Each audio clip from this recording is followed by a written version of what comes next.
who were the people that would bash your mom and tell, like, the people from the Child Protective Services? So our own caseworkers, the person that's supposed to go to bat for us, the person that's her job is to find out the best situation for us, help my mom get on her feet to get us back and get us out the system. That's literally her job. She was trying to get my mom to lose her rights to all of us. Wow. And is that our therapist was trying to, like, they were mentally screwing us, bro. They were telling us, like, all the wrong stuff. And when we talked to my mom, when we asked my mom would tell us a totally different thing. But I'm gonna believe my mom 9 times out of 10 because she's not gonna steer me wrong. Yeah, that's interesting, because like I said, that documentary I was watching, they were saying very similar things. I was wondering what your experience was going to be, because they were saying really similar things too about talking to doctors and therapists and stuff, and they'd feel like they were kind of setting them up and they wouldn't really care about them. They're just telling them whatever they want, whatever they want them to think or do.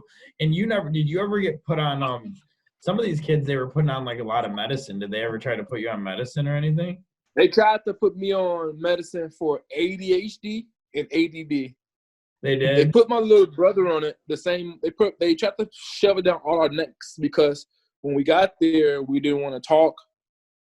I just acted a fool to get out of there. They were trying to calm us down, so they were trying to put me on ADHD medicine. Really? Did you end up so did you take it or no?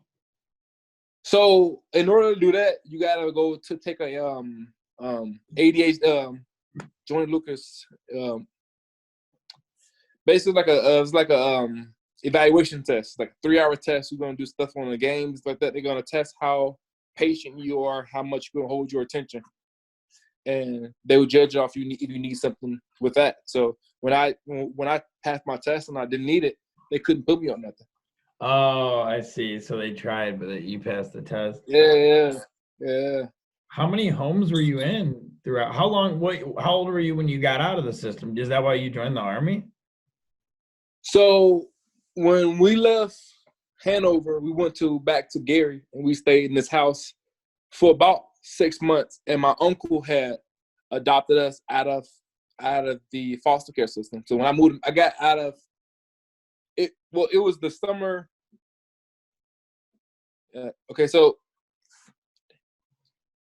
The summer going into my 9th grade year, I got adopted out by my uncle. And how many kids did he get? Did he get all of you? 9 of you? He got me and Melvin. He got me and my brother out. And slowly but surely, like, we all started to get picked out by different family members. Oh, so so you had a good family that was trying to get you guys out of there.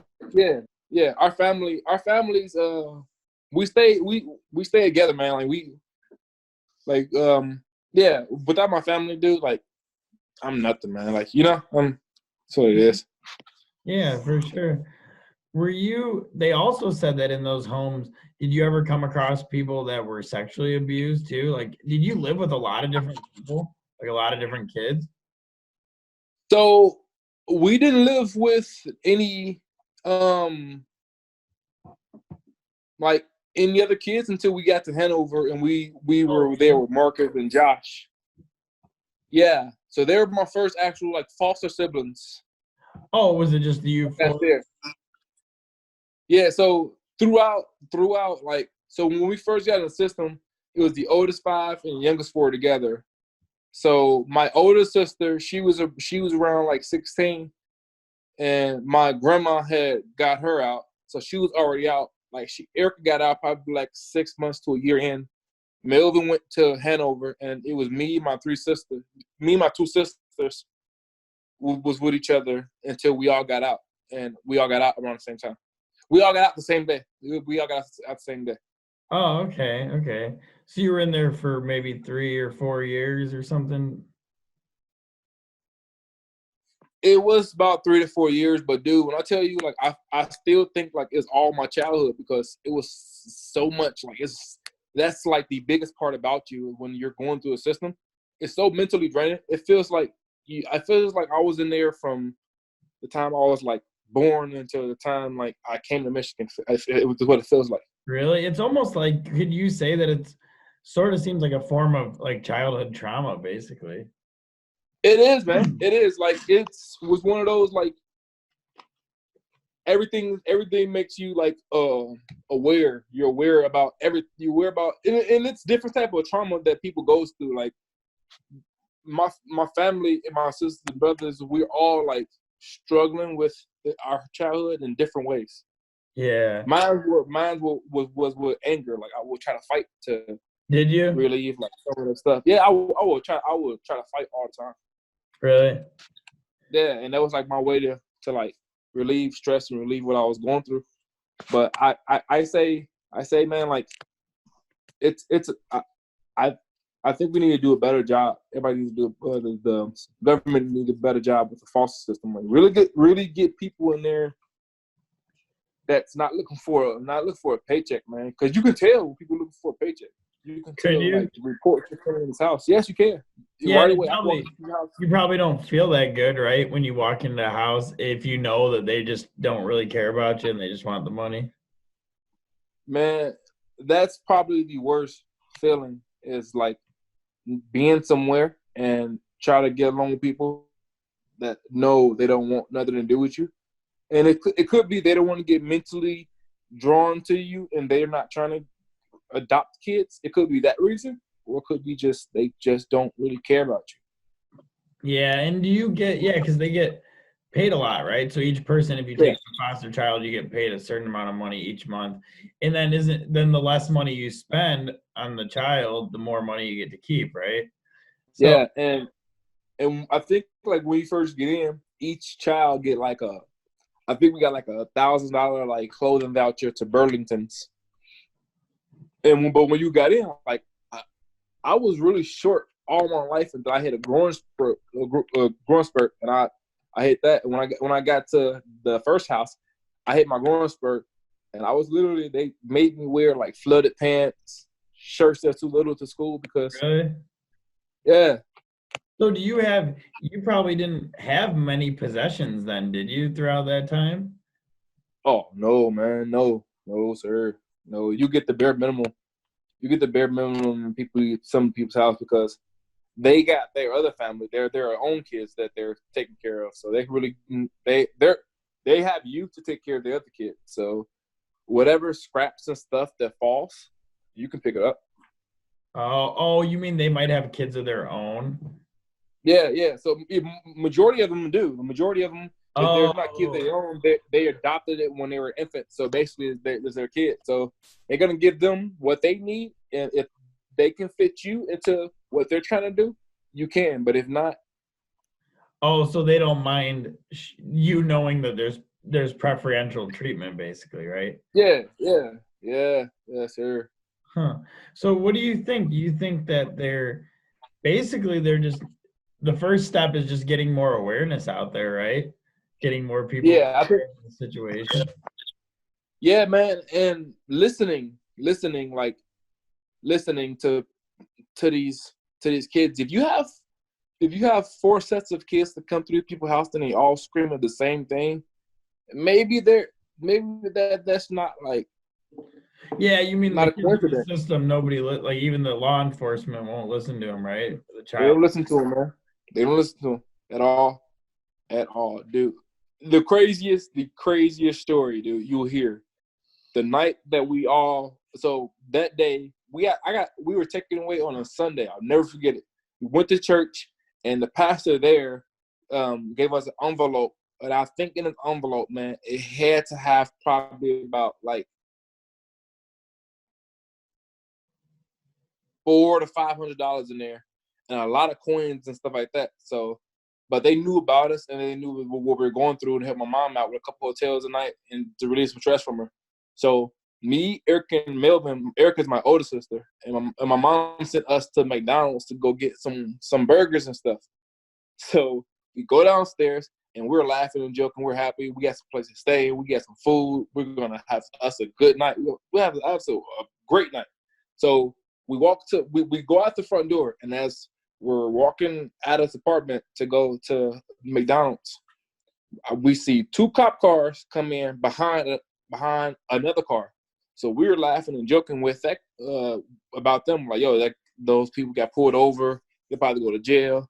So we go to McDonald's, we get the food, we get back to the hotel room, and when we get to the door, it's open.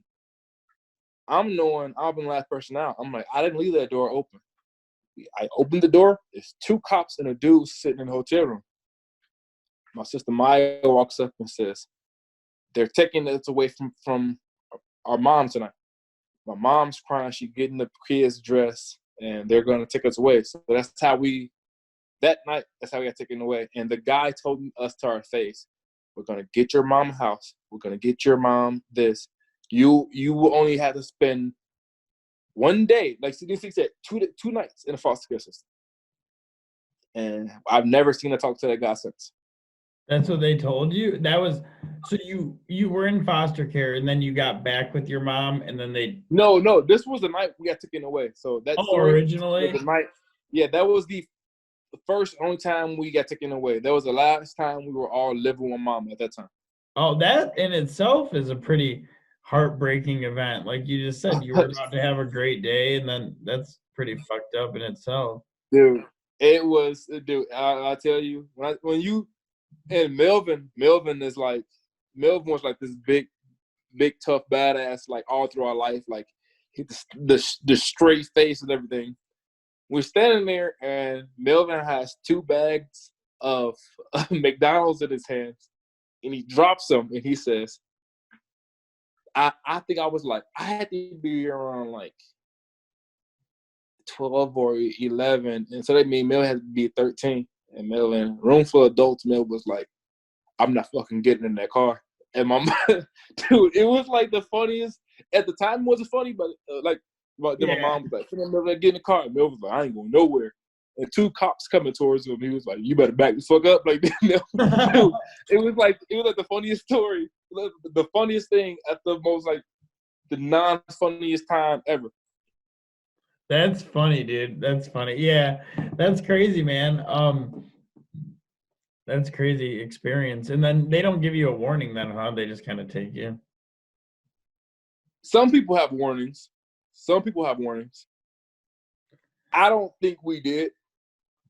I think like somebody in a church tipped us off to the foster care system and told them exactly where we'll be, because they knew exactly where we were. Yeah, somebody must have told. But yeah, that had to be a tough experience for sure, man. That's sad. Yeah, dude, imagine being like pulled from your family and put in another home and have to like wrap your brain around you're not with your family no more, and you're with people that like you don't know, and they're smiling in your face trying to get you to be nice and open up to them, but you're like, I don't even want to be here. I'm not even going to act like I care about what you're talking about. Yeah, it's got it tough for you and them probably in that situation. Yeah. Even if they do, like you said, even if they're trying to welcome you and make you feel comfortable, you also just went through something crazy. So it's hard to expect you to just be like, hey, what up? Like, I've never met you a day before my whole entire life, and I got to live with you. I don't know. Just got pulled away from my mom. My other siblings probably like. Yeah. And so they took us to this home, and the guy tells us, all right, you gotta try to get some sleep tonight. Like, dude, no one's gonna sleep tonight, dude. Like, that's not gonna happen. How the fuck gonna sleep? Yeah, man, but I think doing that and having to go through the mental draining and the mental toughness about like our family, and you worried about your younger siblings, because I had 4 younger siblings. They were at another house, and it's like they're too young to protect themselves. Yeah, they are probably more at risk, or you're more worried about them because they're so little. Yeah, they're not gonna be able to defend a grown lady or grown man or like a 13, 14-year-old off. They're not gonna do that, so. How did it turn out? Did any of your siblings have rougher times than others, or how are they doing?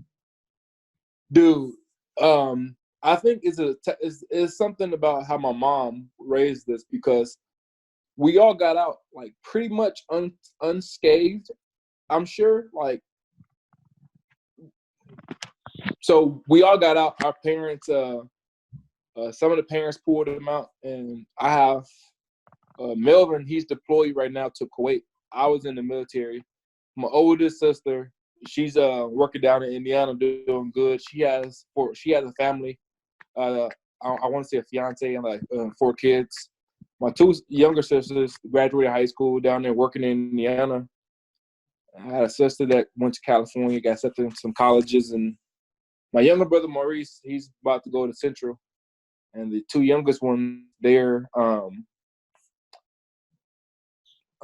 like they live in Battle Creek, which is in Michigan, and they honor rolls and stuff like that. So we pretty much left unscathed for the most part, but I think the older ones got a little bit more like baggage than the younger ones, because like the younger one, they really don't remember being in. They remember it, but they really don't like.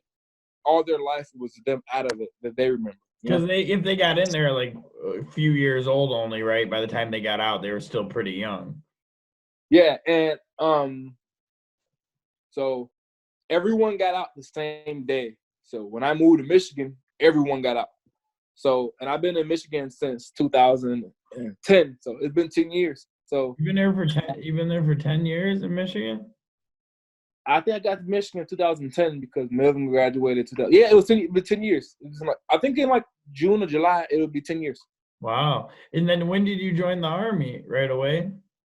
I joined the Army right out of high school, dude. Like right out of high school. Like I couldn't do that thing, like adulting thing. And it might not look like it because of the beard and stuff like that, but I'm talking to a recruiter about going back sometime in August. Hopefully in the August time frame, dude. Oh, so what'd you do? 4 years, and you want to go back?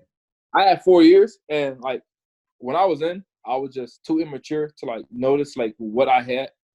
So acting out over there, and I got like I got kicked out, but it was on a good term. So they said go out, and if like go out, do what you want to do, and you'll be able to return if you want to. And I just feel like that's the best option, dude. You like it there? Do you think that going through the foster system and everything played any role in you wanting to join the Army, or not really? Or do you think it did it affect that at all? Did you want to join it before, or did that, was that good for you to be in the Army and have something kind of like set after kind of bouncing around for a long time?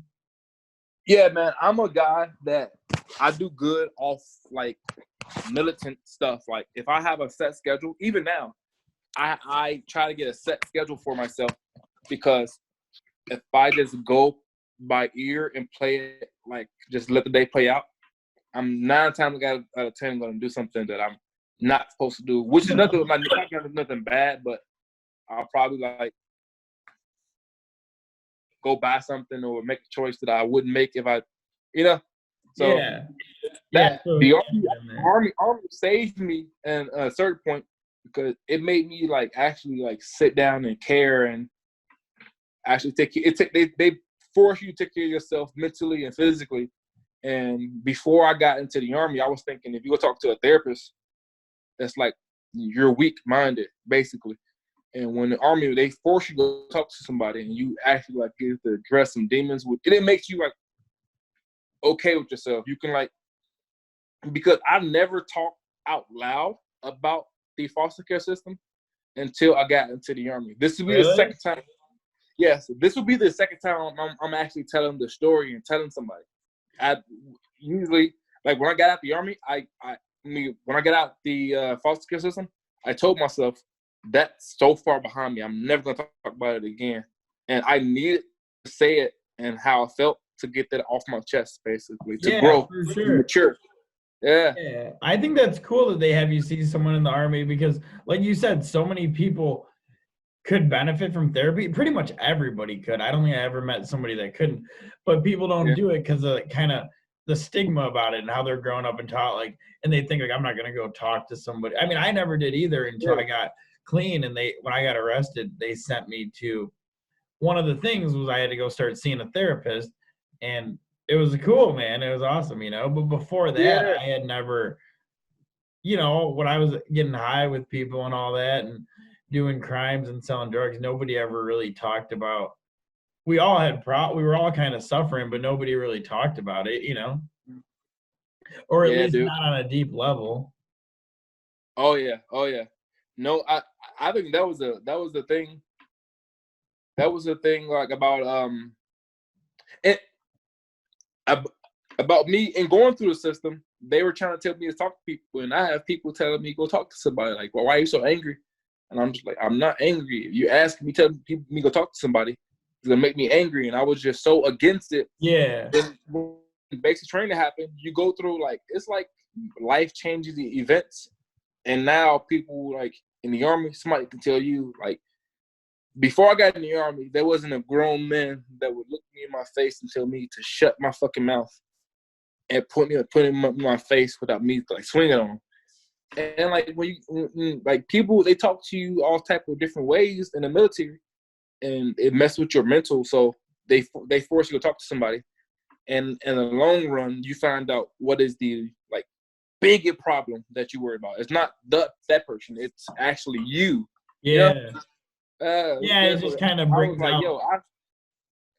I caused a lot of problems for myself, and for the longest time, I was pointing at somebody else, like, "Yo, you did this to me," and it was like, "Yo, that wasn't them. It was you." Yeah. Yeah, and if they're pointing their finger at you, it kind of incites that anger that you might already have somewhere inside of you, and it comes out. Yeah.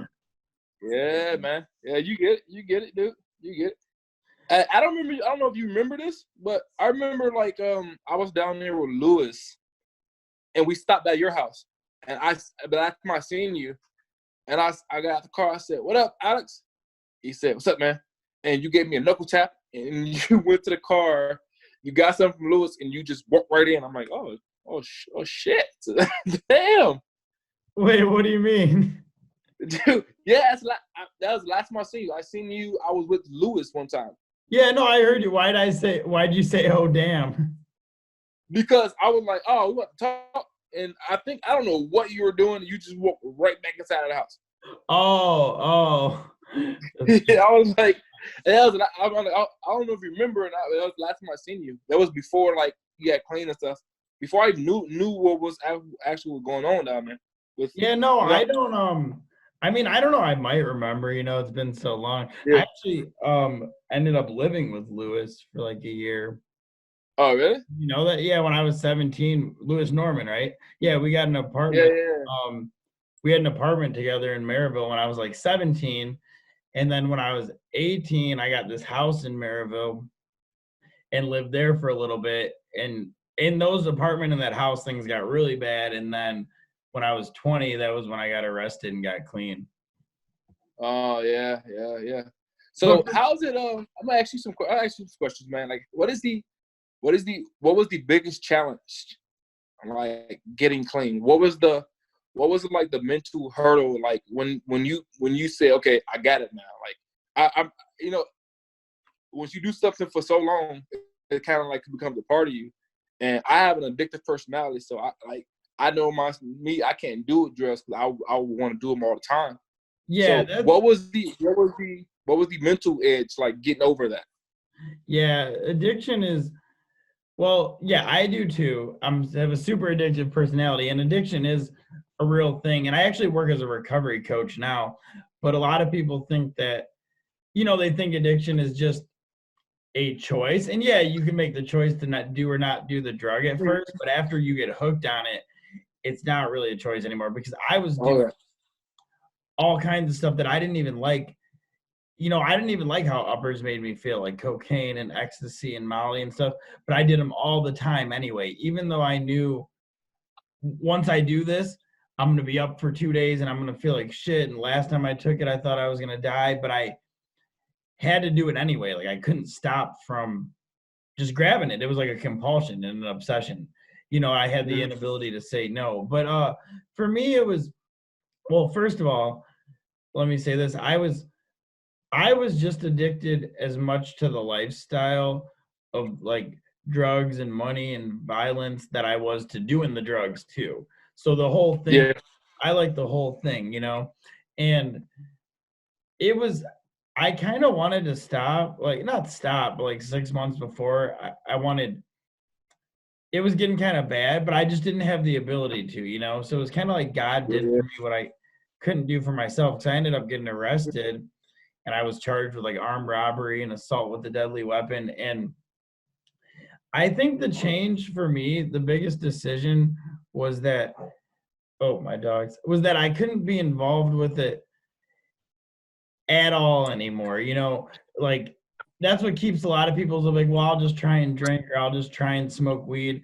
But that just doesn't work for me. You know, I know if I do anything, I'm just too much, you know, I just have that compulsion, that addict tendency where even if I just like Yeah. if I just smoke some weed today, by next week I'm gonna be getting high every day, you know. So that was Yeah. yeah, it's like the big thing for me was just I do recovery programs. So I go to like 12-step programs and stuff like that, which is like Mhm. Alcoholics Anonymous, Narcotics Anonymous, that kind of thing. And those, of course, helped me a lot. That's what saved my life. But I think what it's about for people that are real addicts is you have to have some kind of, they call it a psychic and spiritual change to get clean and stay clean, you know, because if you don't have that spiritual change, you could stop doing drugs for a while. Like I could have stopped doing them for a little bit, but who I am doesn't change at all, you know? So I'm still the same person. I just took away the drugs.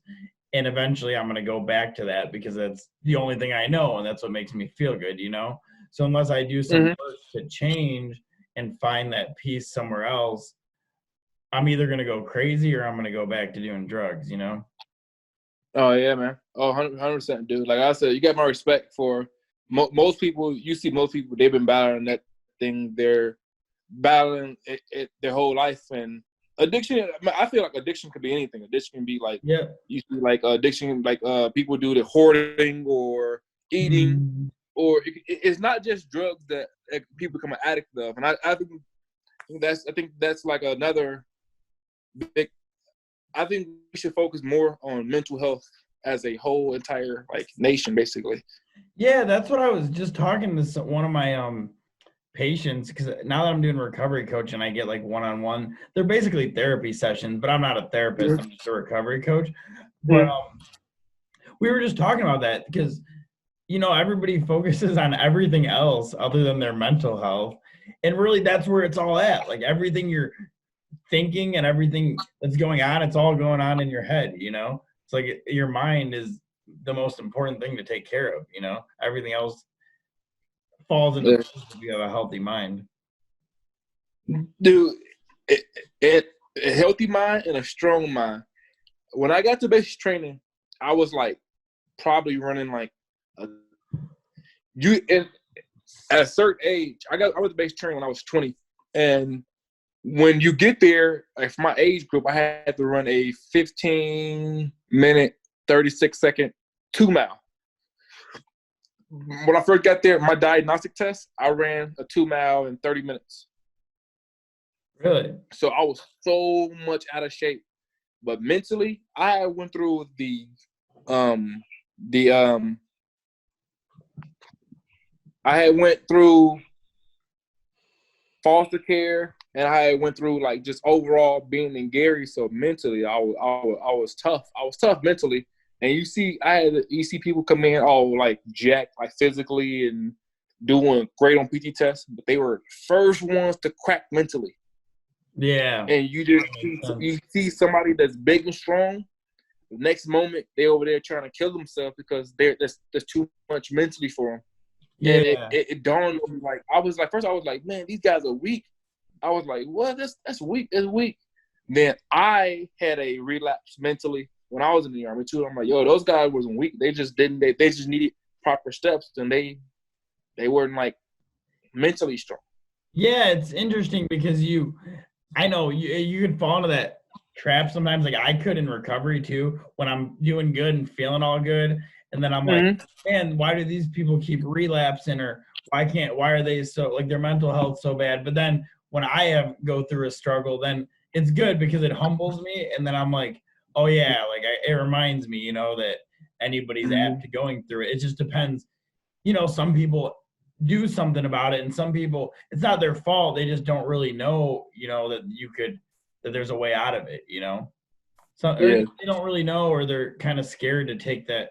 Like for addiction recovery, like you said, it is much more than, it could be anything: food, sex, shopping, gambling, video games. But say drug and alcohol addiction, for example, the hardest thing, the reasons, because only 3% of addicts and alcoholics ever get clean. The other 97% die in active addiction or alcoholism. So like, not that many get clean. And the hardest thing, well, one, because it's an illness, they call it a disease, and it is.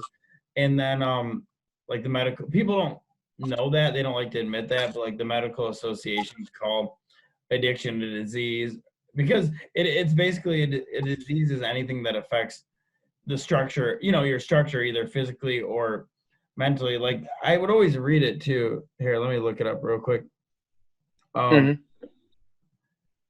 Disease, because people say that addiction isn't a disease because it starts with a choice, but so do other, you could have sex, which is a choice, and still get an STD. You could choose to smoke and still get cancer, or you could choose to eat too much and you still get diabetes. So just because you chose to start it, and like, so like the definition of disease is a particular quality, habit, or disposition that adversely affects a person or group of people.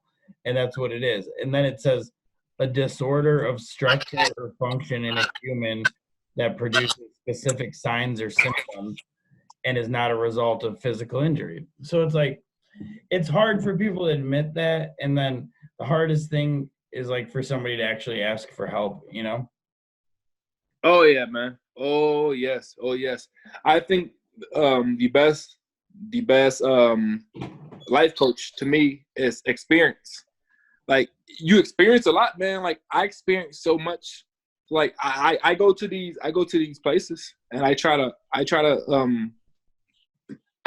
help like the Boys and Girls Club. I work with the trouble kids or inner city kids to try to like steer them away from where I was and the path I was going down. Tell them like, yo, listen, man, I know what you're talking about. I know what you're going through. Like I'll even tell them my story. Like, listen, I'm not just come over here just blowing smoke up your ass and try to make you feel like you have a way out. You have a way out, because I was one of those kids, and that's why I'm trying to like draw away from that 97%, from that dies from addiction, which it can be the addiction from them, like addiction, like even like fighting can mean addiction too, Yeah, I had that shooting for people, sure.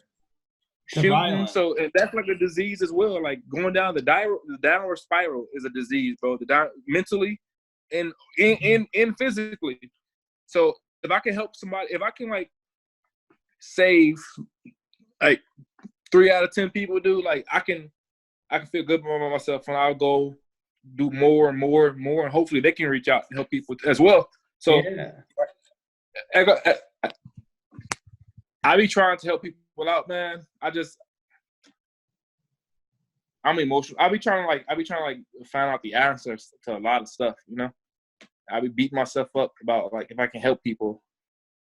What do you mean? Like you see a lot in the Army. You see people come in and you see where they're at and trying to help them through, and they end up falling out, or they end up. You see people kill themselves. Oh, yeah. Like, bro, I could have. Yeah, it mess with you, man. When you lose people. Hey, I'm sorry. Hold on. 1 second. No problem. Somebody had called me. I'll call them back. It's another. Oh yeah, it's cool. We can wrap up in like 5-10 minutes anyway, because I had to get off. All right, man. Yeah, I was gonna say, okay, so here's how I see it, because I actually do understand that, because like I said, in the recovery programs I'm in, a lot of people die, like especially once they start coming in, because usually addicts don't get help till the end of the road. They come in once they start overdosing or going to jail, or when they start getting arrested or losing their jobs or whatever. But and a lot of heroin addicts too. And I never did heroin, but so a lot of people that I meet die, a lot of people I go to meetings with and work with, and then they go relapse and die. And what I've learned through the studies I've done in different spiritual traditions and stuff like that is I just do the best that I can do to help somebody, to be of service, but I can't be attached to the outcome, because it's all in God's hands, the results of the action. So it's like, I just do what I can do. And if they go use or anything and they go die, it's not that it's a good thing or anything, but I can't feel like I'm guilty or like I let them down, because I don't know God's plan for them and everything. Everything happens for a reason. So I could just do what I do and just leave the results up there, You think if you didn't try to find yourself spiritually, you think you would have the same success in like quitting as you have now? Me, no, definitely not. And most people in recovery do work like a spiritual program, and there is other ways, I'm sure, and it probably does, and it does work for some people, but for the most part, and definitely for me, I would say no, because I'm really, sometimes I'm still attracted to that lifestyle. If I were to not have kind of reached into the deeper part of myself, it would have just been a matter of time before I used again, Mm-hmm. And last question, but when I'm sure when you got arrested, you was on probation, and for a while it was like kind of mandatory for you to go to these places. But when you got off probation, were they still mandatory, or was it like a choice that you made, like your family and? No, well, it was when my lawyers sent me to rehab because I was in trouble, right? And he sent me, and I got high the day I went, but by the time I got there, I wanted to stay clean. And that's not how it is for everybody, though. A lot of people fight it a lot at first. So even when the court sent them, though, it's good because it gives them a taste of it, and maybe they'll stay clean or they'll at least know about it. But no, by the time I went to rehab, I wanted to stay clean. They told me to show my judge for a year that I should go to 3 recovery meetings a week. And I actually went to 7. I went to meeting dude every day for like a year and a half, damn near every single day. And it wasn't because I needed to go to that many. I just loved going because it was like I was finally like waking up. My spirit was waking up. I could talk to people. I could relate to it. It's almost like a giant spiritual type of group therapy session. Like we work the 12 steps, which is like steps to work on yourself. But with my family, I moved back home because it was like really fucked up before, and I was kind of losing my family because I think they were just kind of scared and didn't know what to do because I was so crazy, and I had younger siblings. They didn't really know if they wanted me to be around them and stuff like that. It was definitely, I mean, we were still definitely in contact, but it was getting pretty messed up. And yeah, I mean, I moved back in with them, and they've loved my recovery. I do it for myself, but it does, it did have a huge effect on my family. And that did help too in the beginning, was knowing that like I knew I was at the crossroads of I couldn't go back to the house in Maryville because it was my dad's name, so he wouldn't let me. And I knew if I didn't move in with if I didn't stay clean, my parents weren't going to let me live there, and I was just going to, have to go totally out and just keep selling drugs. And, now I'd have a criminal record. So it was kind of like a crossroads I came to, So yeah, it was, yeah. And that's what's good too, is like having that accountability in place, kind of, like family and friends and stuff. But yeah, I only had to go for a little bit, but I've always went because because I wanted to, and I continue to do so. But I don't ever knock when people go. Like, some people don't like when people come into meetings from like the court system because they think they don't want to be there. But I think it's good anytime somebody comes in to try and get help, even if they don't want to be there, because they might hear something, that keeps them there, or they might hear something that plants a seed in them that opens up years later and stuff, Yeah. Some people just need their like mental, like grass, water, you know, a little idea to spark something big, and maybe they can be, you know, maybe they can save plenty of people's lives and stuff like that. Mm-hmm. Yeah, man. Like when I heard, I didn't, like we lost touch for a while. Then when I think I seen something on Facebook. I knew the path. I knew that's when I seen you. I think you bought. I think you bought like weeds from Lewis, and that's last time I seen you or kind of talked to you. Then I seen that you said you were sober for a couple months. Then after a while, it was like a year. I looked at it again, it was like 2 years. I'm like, oh, this dude is going, and it's kind of good to see. It's kind of good to see somebody that I was close to when I was a kid do a complete 180 and help people out. Yeah, thanks, man. Yeah, I actually on May 10th I'll have 4 years actually. Oh yeah, man. Yeah. And now you can't even celebrate it because this quarantine bullshit, right? I know, I know. But hey, before we finish, I just want to ask you one last thing. Is there anything else you wanted to say about what we talked about in the beginning, like the foster care? Like, is there anything that you wanted people to know, or you think just like a message that you wanted to get out there about it?